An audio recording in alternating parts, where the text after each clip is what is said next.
Chapter 22. Abbot Mortimer sat in the grass of the abbey cloisters. All around him the defenders who had been set down from the wall lay in slumber, not knowing when the rats were going to stop fighting, and realized that they may not. The kindly abbot advised those who had been relieved to try and get some sleep. Matthias came shuffling up. With a sigh and a groan, he sat down on the grass alongside his abbot, who greeted him courteously. "Good morning, Brother Methuselah." The old gatehouse keeper adjusted his spectacles and sniffed the air. "And a good evening to you, Father Abbot. How goes the battle against the rats?" Abbot folded his palms within his wide sleeves. "It goes well for us, old one, though I cannot say anything goes well which causes death and injury to living creatures is beyond me. We live in strange times, my friend." Methuselah grinned and wrinkled his nose. "But still, it goes well." "Indeed it does. But why do you smile, Methuselah? What secret are you keeping from me?" "Ah, Father, you read me like a book. I do have a secret, but trust me, all will know to you in the fullness of time." The abbot shrugged. "No doubt it will, but please make it soon. We are getting no younger, you and I." "Come now," Methuselah said. "Compare me with me. You are still a mouse in your prime. Yet, like many others that think my senses are failing, you cannot see half the things my old eyes observe." "How so?" inquired the abbot. Methuselah touched a paw to his nose knowingly. "For instance, did you notice that there is a southerly breeze tonight?" "No, I don't suppose he did." "Then look by the old elm tree sticking up above the wall." "Yes, the one over there by the small door. Tell me what you see." The abbot's eyes followed Methuselah's paw until he saw the tree in question. He studied it for a moment, then turned to the old mouse. "I see the top of an old elm growing out in the woods. What's unusual about that?" Methuselah shook his head reprovingly. "He still cannot see. Dear me, if the breeze is blowing from the south, then the elm tree would move its leaves and branches in a northerly direction, as it has always done. But that particular tree is choosing to disobey nature. It is swaying from east to west. This can only mean one thing. Somebody is using that tree for a purpose. At least that's what I think. Do you agree?" Without replying or showing any sign of alarm whatsoever, the abbot arose, walking calmly over to the gatehouse wall. He beckoned silently to Constance. The badger descended the steps. She held a whispering conference with the abbot, nodding in the direction of the elm. Less than a minute later, Constance, accompanied by Winifred the otter, Ambrose Spike, and a few others, padded carefully along the top of the wall, taking great pains not to be seen. On the woodland side, Clooney whispered his command to the followers, as they pushed the plank towards the wall for their perch on the elm tree. "Steady now, chief thief, you moron, keep your end up. Keep it going upwards, not down." Chief thief struggled to obey. It was all right for the chief, sitting back there giving out his orders. He didn't have to balance with one claw while pushing a silly plank out with the other. Chief thief slipped. With a squeak of dismay, he let go of the plank. It clattered against a branch. Fortunately, Scrag the weasel was on alert. He caught the end of the plank, steadying it. Chief thief regained his balance and clung miserably to his perch as Clooney hissed in rage at him. "Clown, bungling buffoon, get out of my way. Shift your fat idle carcass, and let Scrag take over." Burning with resentment, Chief Thief was shoved unceremoniously aside. Clooney aimed a kick at him as the efficient weasel took his place. "You just sit there and be still," Clooney snarled, "and try not to make enough noise to waken the entire abbey." Scrag moved with skill and economy, issuing quiet, confident directions to the other. "Up a bit, touch to the left, take it forward, steady now, good, hold it." The long plank snaked out upwards, coming to a rest gently but firmly on the parapet edge. Scrag saluted to Clooney. "Plank in position and ready, Chief." Chief Thief stopped Scrag a venomous glance. Clooney climbed up on the plank and tested it. The improvised bridge wobbled and sprang a bit, but it held. Clooney turned to the raiding party. "I'll go first. We better only have one at a time on the plank. When I'm on the next parapet, I'll steady the other end. Scrag, you come next. The rest of you follow." Clooney held on to the branch for as long as he could. Soon he was out in the middle of the plank with nothing to steady him. Trying hard not to glance downwards at the dizzying drop, he inched his way along the plank towards the wall. Clooney was almost in reach of his goal when Constance appeared on the parapet. She gave the plank a mighty kick, sending it off into space. With a shout of dismay, Clooney plunged earthward, snapping branches as he went. Winifred fired off a pebble from her sling, knocking the ferret clean off the branch into empty space. Scragg still held one end of the plank. He leaned precariously from the elm to see where Clooney fell. Seizing his opportunity for revenge, Chief Thief shoved Scragg hard in the back. The weasel dropped like a stone with the plank on top of him. Clooney's followers were kicking at each other and screaming as they tried to clamber down the high elm branches. Leaning across the parapet, Constance and his friend watched the panic-stricken animals descending. Winifred the otter managed to speed up the retreat with a few well-aimed stones from her sling. The defenders viewed their work with grim satisfaction. Ambrose squinted short-sightedly down at the darkened woodland floor. He tried to assess the casualties. "How many did we get?" he inquired. "Hard to tell in this light, but I swear that was Clooney." Constance tipped off the plank. The badger's brow ceased. She shot a quizzical glance at the otter. "So you saw him too. I'm glad you did. I thought I was seeing double for a moment back there. How could he be in the meadow not 10 minutes ago?" Winifred shrugged. "Well, let's go hope and see.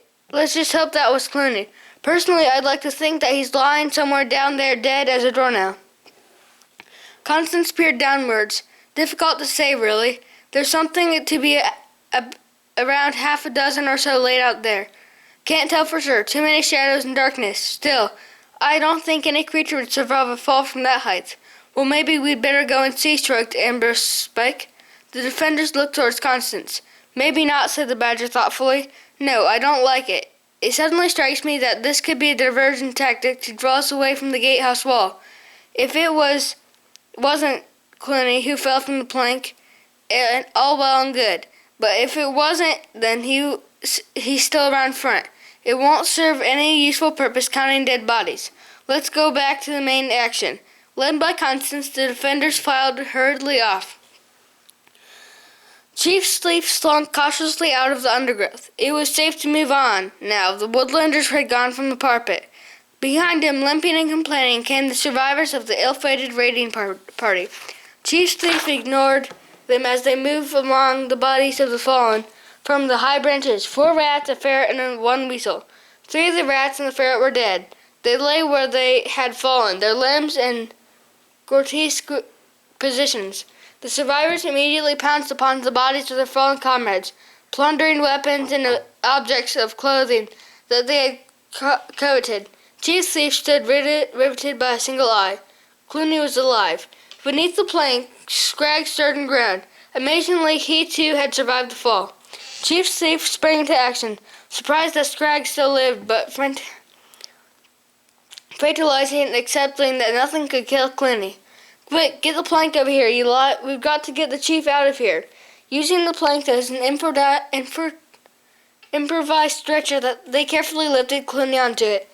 Chief Thief knew that Clooney was watching him. Tenderly, he lifted the dangling tail and ran gently alongside his leader. "Try not to move, Chief. Lie still. We'll get you back to camp." The stretcher bearers moved off slowly through the woods.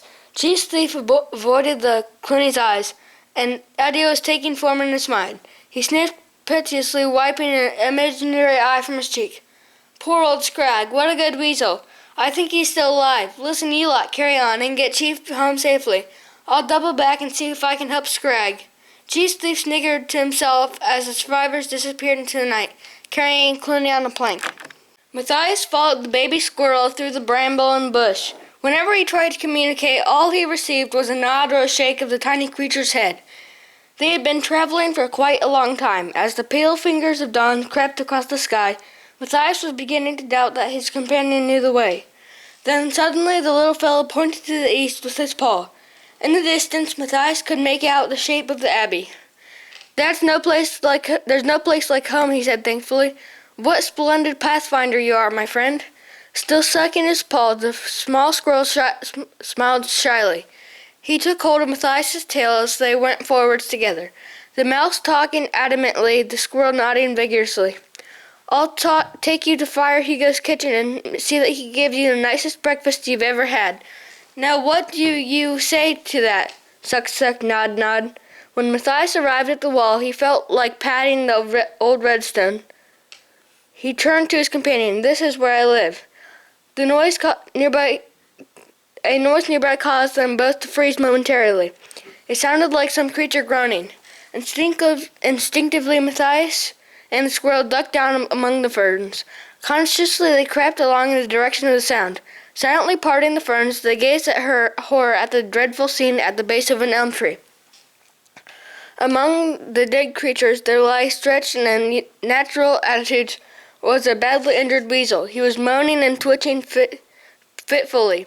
Before either of the friends could decide what to do, a rat appeared on the scene. They remained motionless. Cheese Thief was in a cheery mood. He hummed happily under his breath as he prodded Scrag with his foot. Scrag, wake up! It's me, Cheese Thief. Come on, now. I'm sure you remember me, the stupid one? The rat whose job you got to take? Scrag's eye was very open. He groaned in agony. Cheese Thief cocked a mockingly sympathetic ear. What's that, Scrag, me old mate? Tired, are you? Yes, you must be, lying there like that. Tell you what, I'm going to help you go to sleep, shall I? The rat placed his foot on the weasel's throat and began pressing down. Scrag struggled feebly, fighting for breath, unable to stop his tormentor. Cheese Thief took malicious pleasure in his revenge. Cruelly, he leaned his full weight upon the weasel's rasping throat. Hush now, go to sleep, Scrag. Dream of the command you never had. Scrag made one final gurgling whisper and lay still. Cheese Thief slunk off, chuckling with satisfaction. Hidden in the ferns, Matthias and the baby squirrel held their breaths in disbelief. They had seen a murder committed. Matthias and the squirrel waited until they were sure the coast was clear. They at last emerged from the ferns, and Matthias crept his paws around his mouth, venturing a low halloo up to the walls. There was no reply. The little squirrel shook his head. He pointed to the floor with his paw in a gesture that Matthias interpreted as stop here. With a breathtaking speed and skill, the tiny squirrel raced to the trunk of the old elm. Reaching the thin branches above the parapet, he ran out along one. Using it as a springboard, he bounced nimbly up onto the ramparts, vanished, sucking fiercely at his paw. Matthias had no long wait before the small opening in the wall nearby grated opened on its rusty hinges. Constance peered cautiously out. Seeing Matthias, she ran to greet him, with the little squirrel perched on her back. Matthias was not sure what sort of reception was in store for him. He needed not have worried. Constance hugged him, patted him in the back, and shook him by the paw. The badger forestalled the explanation that was upon the young mouse's lips. She beckoned Matthias inside, shutting the door behind him. You can tell us everything later, Matthias. Right now I insist you come back to the main gate. There's something you must see.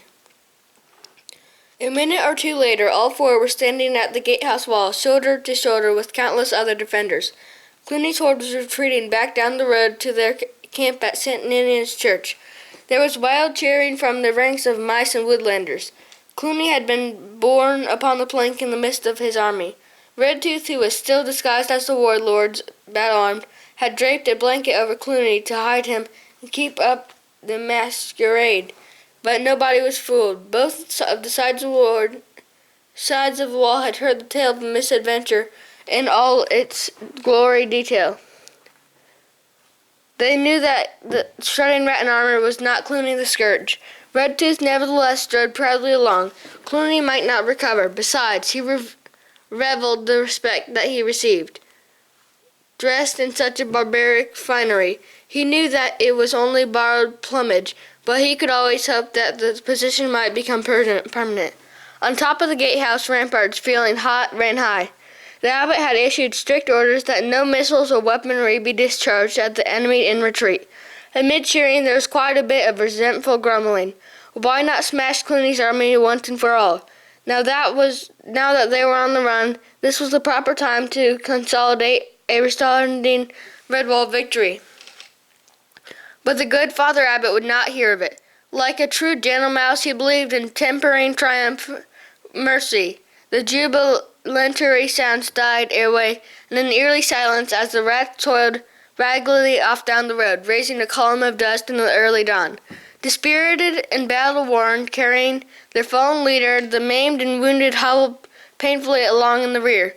The bitter ashes of vanquishment and defeat mingled with the dust from their stumbling vanguard. Even the silent victors began to realize that the victory came at a high price.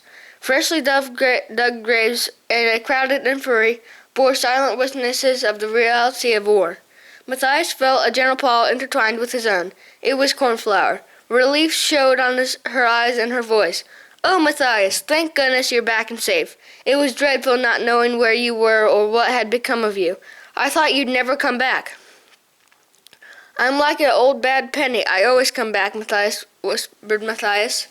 "Oh, by the way, how is your father?" Cornflower brightened up.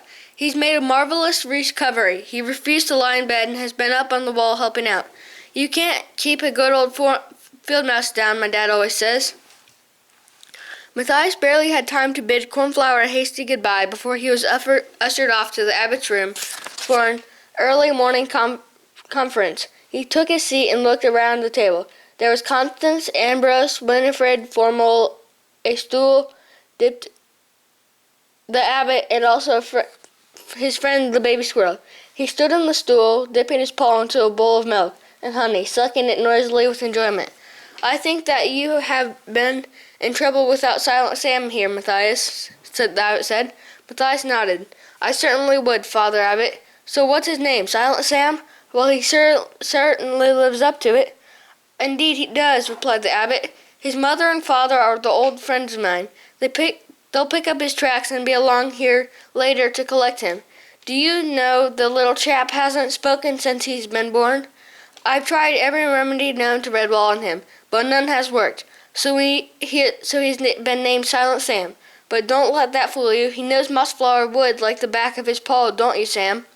The tiny squirrel licked his paw and smiled. He indicated a large circle with it, pointing at himself with an unsticky paw.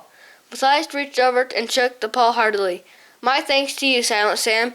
You are truly a good pathfinder." During the meeting, there was much useful information exchanged. Matthias told of the rescue at St. Ninian's and his encounter with the strange hare. "Surely you don't mean Basil's stag hare," cried Constance. "Well, I never. Is that old Ethric still bobbing around? I expect we'll see him turn up with the Vole family around about lunchtime. I never knew Basil to miss the chance of a free lunch back in the old days." Assembling creatures passed out a vote of thanks to Matthias for his resourceful and bravery. Matthias blushed. He sat listening intently to those who had taken part in the battle, recounted all they could remember. In the aftermath of the memorable conflict, there was much speculation as to what the future held. Would Clooney recover from his injuries? Had the horde been so soundly beaten that they had learned their lesson, or would they come back?